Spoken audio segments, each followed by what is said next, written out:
Azerbaijan airlines का तैयारा जो Baku से रूस के चेचनिया के शहर ग्रूजनी की तरफ रवाना हुआ था, मौसम की खराबी के बाद ग्रूजनी में लैंडिंग से खासे रहा और कज़ाकिस्तान के शहर एक्ताऊ की जानिब मोड़ दिया गया। अफसोसनाक तौर पर यह तैयारा एक्ताऊ के करीब हादसे का शिकार हुआ। कज़ाकिस्तान की हंगामी वजारत के मुताबिक इस हादसे में कम अज़ कम 25 मुसाफिर जिंदा बच गए हैं, जबकि बाकी मुसाफिरों के बारे में ख्याल किया जा रहा है कि वो हिलाक हुए। एक रिपोर्ट के मुताबिक मुमकिन तौर पर 62 अफराद हिलाक हुए हैं, ताहम हतमी एदाद व शुमार का इंतज़ार है। सोशल मीडिया पर हादसे की मुबैना वीडियोज़ गर्दिश कर रही हैं, जिनमें तैयारे को ज़मीन पर गिरते हुए और आग के शोलों में बदलते हुए दिखाया गया है। एक वीडियो में इमदादी कारकुनान को तैयारे के मलबे के करीब जिंदा बच जाने वालों को निकालने की कोशिश करते हुए भी दिखाया जा सकता है।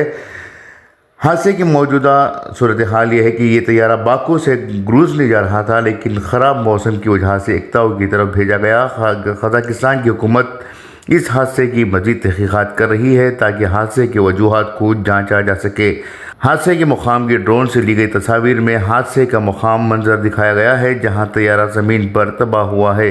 ब्यूरो रिपोर्ट, इंकलाब न्यूज़, नई दिल्ली।